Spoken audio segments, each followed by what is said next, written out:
Good evening everyone, welcome back to your beloved drawback chess speedrun, the series that I always reveal my drawback and still always get that perfect 100% win rate.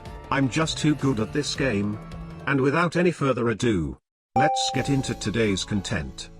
Today we are climbing from 5,000 rating points to 5,100 rating points, Body Snatcher.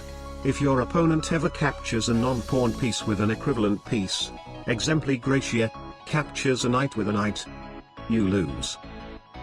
Barely an inconvenience, reveal drawback to opponent. Let us not be too aggressive in the early game. d3. d5. My opponent counter revealed, crenellations, your pawns can only move to light squares. Okay, so both sides barely sound like inconveniences. But mine is an instant loss and his is a late game loss. Our game plan is going to be trading down the materials and dragging this into an end game. Knight c3. Knight f6. Aha. Bishop g5. If his knight takes my knight, I lose by my drawback. Therefore the best plan is obviously to make imbalanced trades. I'll trade my bishop with his knight as soon as possible. And who knows, maybe he won't see that his pawns actually cannot defend his knight on a dark square due to his drawback. He sees it. Bishop p7 is going to be dangerous. I have to take it now. Knight f3. Bishop b4. Aha. He wants to take my knight and then win a pawn on c3. Please do. Sacrificing a pawn to lower my drawback's affection is a small price to pay. Bishop takes c3. B takes c3. Queen takes c3 check. Knight d2 blocking the check. Knight c6. Okay, there is no immediate threat, but I still don't want that knight to come closer. e3. I'm not a coward, this is just the right way to play the game. Bishop d7. Bishop e2. Castle. Castle. Knight e7. He probably wants bishop b5 aiming straight at my bishop, waiting for me to accidentally blunder the game. I'll open up my bishop first. My drawback should only take effect when his pieces take mines. My Asian English suggests that I should be safe if I am the one making the capture myself. Queen a5. Knight b3. Queen b6. Rook b1. It may sound crazy, but people used to have a song about this move in the past. Bishop b5. I should be able to take that. Bishop takes b5. Queen takes b5. Knight c5. Need to be careful though, my knight is already pretty close to his knight. Queen c6. Rook takes. No. I'll take with the knight instead. Taking with the rook is too risky, there is no need to risk anything. The game plan is that we only need to drag this into an endgame where his pawns are absolutely useless. a6. I don't know what that does. Queen d3. Trading off the queen is now the #1 priority, and my ancient eyeballs somehow miss there is a rook on d8. He dodged it. I mean, it's fine. It's just a rook. Knight a5.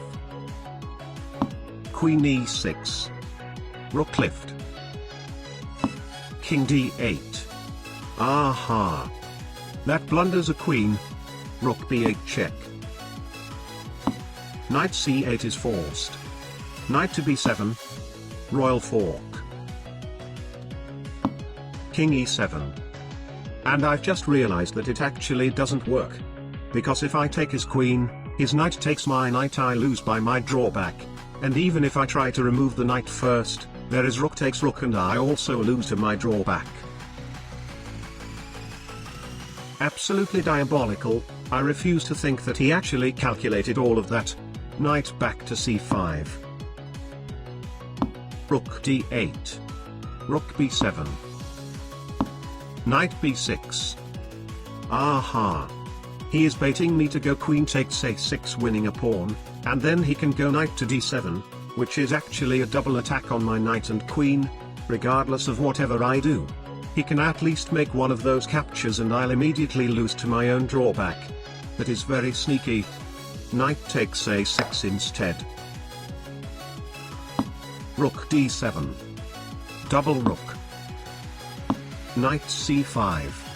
He wants my passed a pawn. I'll block his queen.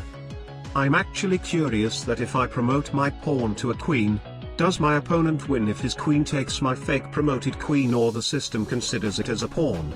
Sadly, it doesn't seem like we'll have a chance to test that theory in this game. Knight b6. Finally. That blunders a horsey. Queen takes c6. Rook takes c6. Rook d8. Resignation.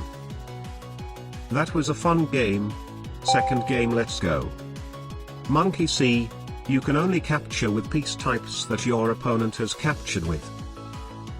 Absolutely impossible. Reveal drawback to opponent. e4. e5. d3. Okay, I honestly don't know how I can even do this. I need him to make a pawn capture, but I don't want to open up the position too much because my pieces cannot capture. This is even more annoying than my cat every morning at 3 AM. d5. Aha. So he decided to come at me instead. Very convenient. Bishop e3. It's pretty bad that even if he takes my pawn I still cannot take back because queen takes queen is a checkmate in one, but at least we can finally create some progress. He didn't take. f3. Queen h4. g3. Queen takes g3. I am dead. King d2. Queen takes g1. Okay, at this point I think we can safely say that this guy knows what he's doing. There is no point in continue playing. I'll respect my opponent by a resignation. One win and one loss. It all comes down to this. Botez Gambit. At the start of turn 11, you must not have a queen, and your opponent must have a queen. The plan is very simple. We win within 11 first 3 moves of the game. Reveal drawback to opponent. e4. e6.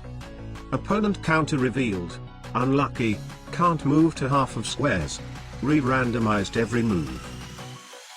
Aha. I see. Queen h4. I have an idea. Queen f6. Alright. Since I pretty much have to win real fast or this guy is going to force me to capture his queen and lose to my own drawback. Let us leave everything to the Almighty God. RN Jesus. The plan is very simple. I win my 50-50. And guess what?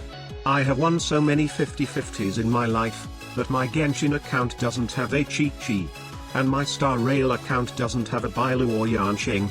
Day 1 player, by the way, real story, today is not April Fool's. King d8. Ha! First 50-51, but the game is still on. Queen takes d7. Perfection.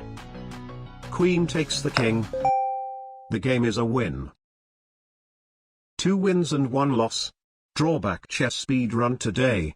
100% win rate.